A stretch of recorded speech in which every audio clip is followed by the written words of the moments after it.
గ్రామం, మండలం బిచ్చుకుంద, జిల్లా కామారెడ్డి నివాసం. రావణ్ గవర్నమెంట్ బియ్య, సల్కాబాయి గవర్నమెంట్ బియ్య. ఇక్కడ శివలాల్ మందిరాన్ని వీరు కష్టాలతో, తన భక్తితో, తన శ్రమతో 20 ఏళ్ల క్రితం నేను ఇక్కడ శివలాల్ గ్రంథం 2 నెలల దినము పారాయణం చేసి కథాకల్ప పెట్టి ఇక్కడ భవ్యకైన మందిరం నిర్మించారు. కాబట్టి అందరూ తెలంగాణలో ఉన్న శివలాల్ వారసులు మరియు గవర్నమెంట్ భాయిలు మొత్తం భక్తులు దీనికి ఇట్లనే ప్రతి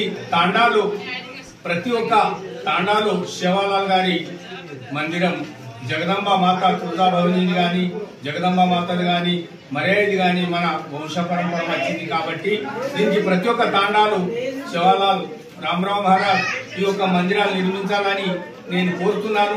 నేను 20 ఏళ్ల రోజు శివలాల్ గ్రంథము ఇక్కడ నేను 2 నెలలు ఉపాసంగా ఉండి ఆ రోజుల ఇక్కడ కథ చెప్పి దానికి ఫలం ఈరోజు మాకు భగవంతుని ఆశీర్వాదం, రావణ్ గారికి మళ్ళా సల్కాబాయికి వీరికి భగవంతుడు కరుణించారు. కాబట్టి అందరు గ్రామ ప్రజలు, మొత్తం జిల్లావాసులు, అందరు శివలాల్ భాయిలు మొత్తం వారికి నా యొక్క నమస్కారం మనస్ఫూర్తికంగా. జై శివలాల్, జై భవానీ, రామ్ రామ్ మహారాజ్ కి జై.